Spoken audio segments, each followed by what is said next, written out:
വളരെ പ്രധാനപ്പെട്ട തീരുമാനങ്ങൾ എടുത്തിരിക്കുന്നു വിദ്യാഭ്യാസ വകുപ്പ്. വിനീത വേണു വിവരങ്ങളുമായി. വിനീത, ഇപ്പോൾ സ്കൂൾ മാനേജ്മെന്റിനെ തേവലക്കര സ്കൂൾ മാനേജ്മെന്റിനെ പിരിച്ചുവിട്ടിരിക്കുന്നു. അതോടൊപ്പം സ്കൂൾ സർക്കാർ ഏറ്റെടുത്തിരിക്കുന്നു. കൊടുക്കാനുള്ള ധനസഹായം KSEB സർക്കാർ നൽകുന്ന ധനസഹായം, അതിന്റെ തുക, അക്കാര്യങ്ങളാണ് ഇപ്പോൾ മന്ത്രി വിശദീകരിച്ചത്. കാരണം നമുക്കറിയാവുന്ന പോലെ തേവര സ്കൂൾ മാനേജ്മെന്റ് എന്ന് പറയുന്നത് അല്ലെങ്കിൽ ഭരണസമിതി CPM-ന്റെ നിയന്ത്രണത്തിലുള്ളതാണ്.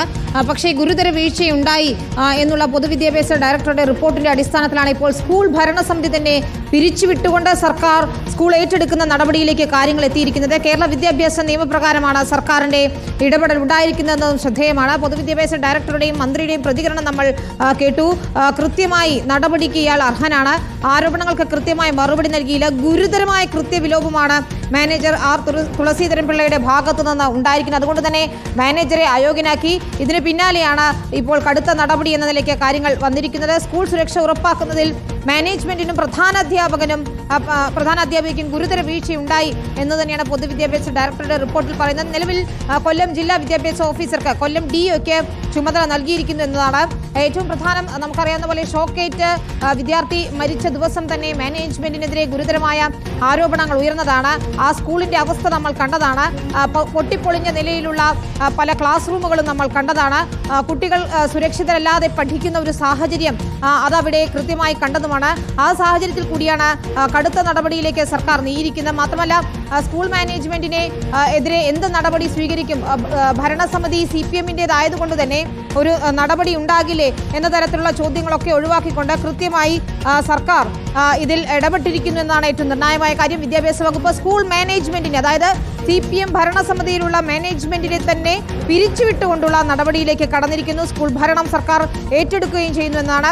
ഈ വൈദ്യുത കമ്പി ഇതിന് മുകളിലൂടെ സ്കൂളിലെ താൽക്കാലിക ഷെഡിന് മുകളിലൂടെ കടന്നുപോയിട്ടും നിരവധി തവണ രക്ഷിതാക്കൾ ഉൾപ്പെടെ പരാതി പറഞ്ഞിട്ടും ഇതിൽ മാനേജ്മെന്റ് ഒരു നടപടിയെടുക്കുകയോ അതല്ലെങ്കിൽ KSEBക്ക് മേൽ സമ്മർദ്ദം ചെലുത്തി സുരക്ഷിതമായ ഒരു രീതി ഉണ്ടാക്കുകയോ ചെയ്തില്ല എന്ന് തന്നെയാണ് പൊതുവിദ്യാഭ്യാസ ഡയറക്ടറുടെ കണ്ടെത്തലുള്ളത്.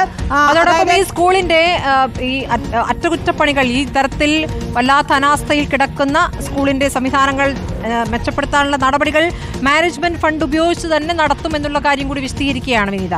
അതാണ് സാധാരണയായി എയ്ഡഡ് സ്കൂളുകളിലെല്ലാം തന്നെ മാനേജർമാർ ചെയ്യേണ്ടുന്ന പ്രവൃത്തി അല്ലെങ്കിൽ മാനേജ്മെന്റ് ചെയ്യേണ്ടുന്ന പ്രവൃത്തിയാണ് ഈ സ്കൂളിന്റെ നിർമ്മാണ പ്രവർത്തനങ്ങൾ അതല്ലെങ്കിൽ അറ്റകുറ്റപ്പണികളൊക്കെ തന്നെ കൃത്യമായി ചെയ്യുക. ഫിറ്റ്നസ് നടപടികൾ പൂർത്തിയാക്കുന്നതിന് മുൻപ് തന്നെ ഇക്കാര്യങ്ങളെല്ലാം പരിശോധിച്ച് ഉറപ്പുവരുത്തേണ്ടതുമാണ്.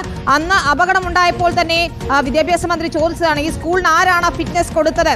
ഫിറ്റ്നസ് കിട്ടാൻ പോലും അർഹതയില്ലാത്ത സ്കൂളാണ് എന്ന വിദ്യാഭ്യാസ മന്ത്രി തന്നെ വ്യക്തമാക്കിയതാണ്. തുടർന്ന് വിദ്യാഭ്യാസ വകുപ്പ് ഉദ്യോഗസ്ഥർ കൃത്യമായ പരിശോധന നടത്തുകയും ഒക്കെ ചെയ്തതാണ്. ഇതിന് പിന്നാലെയാണ് ഗുരുതരമായ വീഴ്ചയുണ്ടായി, കൃത്യവിലോപം തന്നെയാണ് ഉണ്ടായിരിക്കുന്നത്. അതൊരു കുട്ടിയുടെ ജീവൻ പൊലിയുന്നതിലേക്ക് എത്തിച്ചു, അത്രത്തോളം ദാരുണമായ ഒരു സംഭവത്തിലേക്ക് എത്തിച്ചു എന്ന പൊതുവിദ്യാഭ്യാസ ഡയറക്ടറുടെ കണ്ടെത്തലിന്റെ അടിസ്ഥാനത്തിൽ തന്നെയാണ് കർശനമായ നടപടികളിലേക്ക് കടന്നിരിക്കുന്നത്. തേവലക്കര സ്കൂൾ മാനേജ്മെന്റ് ഭരണസമിതിയെ പിരിച്ചുവിടുന്നു എന്ന് പറയുമ്പോൾ ശക്തമായ നടപടി തന്നെ എടുക്കുന്നു. ഒരു തരത്തിലുള്ള സംരക്ഷണവും ആർക്കും കൊടുക്കുന്നില്ല എന്നതാണ് ഏറ്റവും പ്രധാനപ്പെട്ട കാര്യം. വിദ്യാഭ്യാസ മന്ത്രി അത് കൃത്യമായി വ്യക്തമാക്കുകയും ചെയ്യുന്നു. മുഖം നോക്കാതെയുള്ള നടപടികൾ ഉണ്ടാകും എന്ന് അന്ന് തന്നെ സർക്കാർ പറഞ്ഞതാണ്. ഏതായാലും കുഞ്ഞിന്റെ മരണത്തിൽ, മിഥുന്റെ മരണത്തിൽ ശക്തമായ നടപടികൾ സർക്കാർ എടുക്കുന്നു എന്നുള്ളതാണ്. പക്ഷേ അപ്പോഴും സ്മൃതി, ഒരു ചോദ്യമുണ്ട്.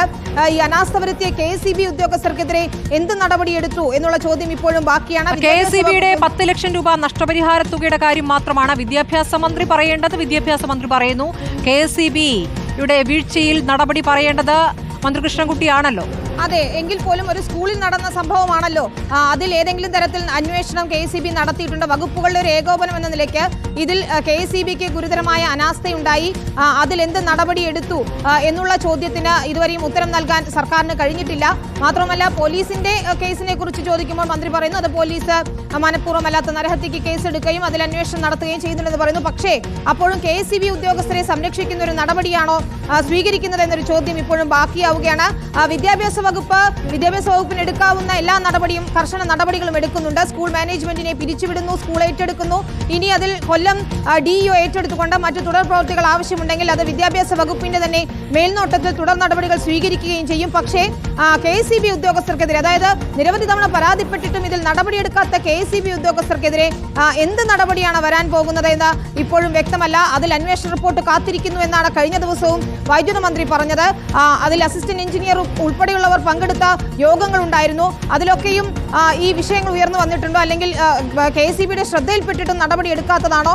ആ റിപ്പോർട്ട് എന്താണ്? കാരണം മരണം നടന്ന് ഇത്രയും ദിവസമായി, എന്താണ് നടന്നത് എന്നതുൾപ്പെടെയുള്ള കാര്യങ്ങളിൽ ഇനിയും വ്യക്തത വരേണ്ടതുണ്ട്. ആ റിപ്പോർട്ട് പോലും ഇതുവരെ പുറത്തു വന്നിട്ടില്ല എന്നതാണ്. പൊതുവിദ്യാഭ്യാസ ഡയറക്ടർ റിപ്പോർട്ട് നൽകി, അതിന്റെ അടിസ്ഥാനത്തിൽ നടപടി ഉണ്ടായി എന്ന് പറയുമ്പോഴും എന്തുകൊണ്ട് KSEBയുടെ റിപ്പോർട്ട് പുറത്തു വരുന്നില്ല, KSEBയിൽ നടപടി ഉണ്ടാകുന്നില്ല എന്ന ചോദ്യം തന്നെയാണ് ബാക്കി. ശരി വിനീത, ഗോപാൽ ശീലാസനിലേക്ക് കൂടി പോകുന്നു. ഗോപാൽ, ഇപ്പോൾ വളരെ പ്രധാനപ്പെട്ട തീരുമാനങ്ങളാണ് വിദ്യാഭ്യാസ മന്ത്രി പ്രഖ്യാപിച്ചത്. തേവരക്കരയിലെ മിഥുന്റെ മരണത്തിൽ ഗുരുതരമായ വീഴ്ചകൾ ഉണ്ടായിരിക്കുന്നു. ആ വീഴ്ചയിൽ അക്കമിട്ടുള്ള നടപടികൾ മന്ത്രി വിശദീകരിക്കുകയാണ്. വിശദാംശങ്ങൾ. അതേ സ്മൃതി, ഈ സമീപകാലത്ത് ഉണ്ടായതിൽ ഏറ്റവും കർശനമായ നടപടി എന്ന് പറഞ്ഞുകൊണ്ടാണ് മന്ത്രി ഈ അച്ചടക്ക നടപടി സംബന്ധിച്ച കാര്യങ്ങൾ ഇന്ന് വിശദീകരിച്ചത്. കാരണം ഏതാനും ദിവസങ്ങൾക്ക് മുൻപ് തേവലക്കരയിലെ സ്കൂൾ മാനേജറുടെ ഭാഗത്തു നിന്നുള്ള വിശദീകരണം വിദ്യാഭ്യാസ വകുപ്പ് ആവശ്യപ്പെട്ടിരുന്നു. ആ വിശദീകരണം ലഭിച്ചത് പ്രകാരം അതിൽ തൃപ്തികരമായ മറുപടി ഇല്ലായിരുന്നുവെന്നും മാനേജർ R തുളസീധരൻ പിള്ളയുടെ ഭാഗത്ത് നിന്ന് ഗുരുതരമായ കൃത്യവിലോപം ഉണ്ടായി എന്നും കണ്ടെത്തുകയുണ്ടായി.